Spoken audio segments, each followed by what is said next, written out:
Thank you, brother. A masterful delivery of this record of the Apostle Paul. I haven't heard a sermon from that text like that in years.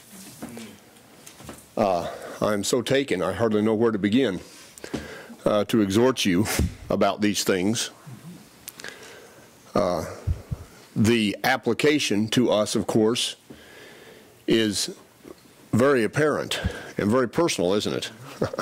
To go and speak. That is, if you see these things. Some don't see these things. They don't see the error. They don't see the tragedy. They don't see judgment coming. Some who claim to be believers don't see the judgment of God coming on these things. And as a result, they don't have this sense of outrage and sadness at the loss to God, not just to the people, but the loss to God, the loss of glory in some sense, that they have refused to retain this knowledge of God. And brethren, we have the answer. We have the answer. Now, God puts us in circumstances. The Apostle Paul was put in this circumstance. We know that apparently, according to the record here, maybe he did plan to go to Athens, but likely not at this point. He was, so to speak, chased there. This was the next stop while he was avoiding those who likely wanted to take his life, or certainly wanted to damage his efforts to preach and declare these things. And so they had to hurry Paul out of the cities, one after another, didn't they? From Thessalonica, they chased him to Berea and on. And Timothy and Silas could stay there. They weren't so aggressive as Paul, but Paul was the one who took the lead in seeing these things and in feeling these things, going and declaring. Now, brethren, where the Lord leads us, they're different places. But they're all places where we have the opportunity to have a sense of what's happening, to see the reality of what's taking place, to experience this burden, or how the prophets talked about the burden of the word of the Lord. Yeah, to experience this burden, to inject ourselves, or to allow us to be injected, if you want to say it that way, into the circumstance, and then to speak. Now, Brother Ricky just mentioned something not quite so extensive of this, but almost, there may yet come an opportunity from this experience that he had, where he got the chance to say, this is wrong. He was indignant about it, and he stood up and said, he ejected himself, stood up and said something about it, didn't he? All four of these things. It may not have been quite so long. He didn't have an invitation to speak like Paul did. But sometimes we do. Several years ago, I think I mentioned this. You may remember this. I was called to a group home where there had been a death for the PD. And middle of the morning, I was called away from work. Wasn't prepared for anything. Had to drive across town. It was right down by St. John's. This was before the storm. And went into this group home. And one of the attendants there said that they'd had a death. Everyone knew them. They're a very close-knit group. Could you speak to everybody? So I had about 10 minutes preparation. I can't remember if I went back out to the car and got my Bible or not. I don't think I did. So they gathered everyone into the room, into the corporate room there, couches and chairs. There was about 10 or 12, 15, something like that. I can't remember. I'd never seen them. They'd never seen me. And they wanted me to talk to them. These people just handed these folks over to me. Now, all of these folks, of course, were either limited or damaged in some way. That's why they were there. And a couple of the attendants were standing in the back. And I was standing in front of the fireplace and had the opportunity to speak about death. So we never know, do we? Sister Debbie often, very often, more often than I do, simply because she's more approachable than I am. You all know that. She's more approachable than I am. At work, on a daily basis, has the opportunity to speak to people. She sees things because she's in the volunteer room more than I am. So she sees and hears things, situations that somebody needs to assert themselves. And believe it or not, she often does. She's not an assertive person on a generally, you know, but especially with strangers, but she does. She's getting better at this. She asserts herself and says something. And I'm sure some of those folks, especially the men, are, whoa. You know, I thought this lady was kind and gentle. So see, the Lord works in circumstances like this for us to be able to give a testimony, because we can see clearly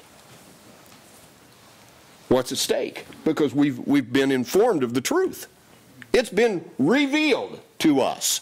We haven't discovered it. It's been revealed, made known, and we have believed. God has equipped us. He has set us. We know things. He's sovereign, you see. So things like this are not an accident. It's not a happenstance of, you know, time and chance. Even though Solomon says time and chance happen to all and so forth. We know that's not. Solomon didn't see from high enough perspective, did he? God makes these appointments.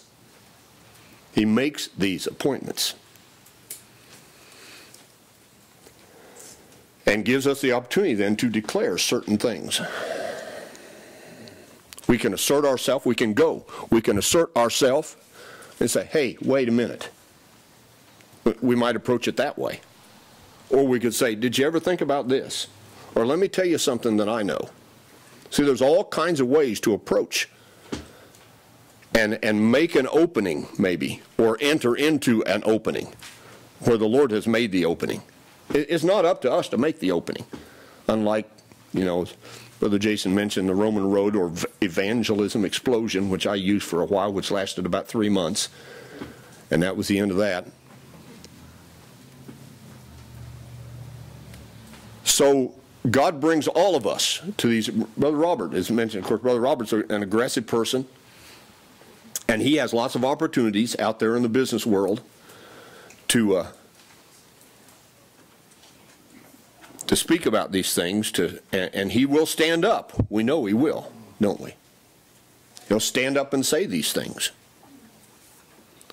So in our measure, as God leads, God provides, God sets us in a certain place, like he did Paul. These guys were not the same again after hearing these things. These different things, these new things, things from this babbler, you know, that they'd not heard before. So brethren, as the saying goes, seize the day. I think that goes carpe diem. Seize the day. Seize the opportunity to speak. Follow as far as you can. Ask the Lord to, you know, as our brother Nehemiah there before the king's throne threw up a prayer. We don't know what he said, but, you know, it was something like, help me, Lord, to know what to say. And God did. And these things were just delivered to him. He didn't know. Nehemiah he'd been grieving about these things. He'd been upset. He couldn't hide it. King said, what's the matter? This is nothing but sadness of heart. And see, God opened that through what Nehemiah thought was grief and destruction. It was actually an open door. He saw these things. He felt this way. The door opened. He went in and he declared, the city of my fathers is destroyed. What What do you want to do? See, that's one example of how the Lord opens a way and lets us, and then we can engage these things. Of course, we have a message. Nehemiah didn't have a message in this sense. He had a mission, not a message. Now we have a message, something to declare. This clear, and it's unlike anything else. We know, all of us have tasted of how the gospel has been damaged by this philosophy of friendship and cultural conformity, which is nothing but idolatry. And many of us know that if you stand up and say something in a religious setting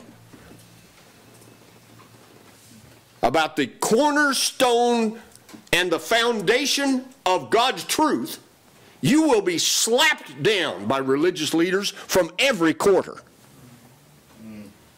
You will be slapped down. I have been.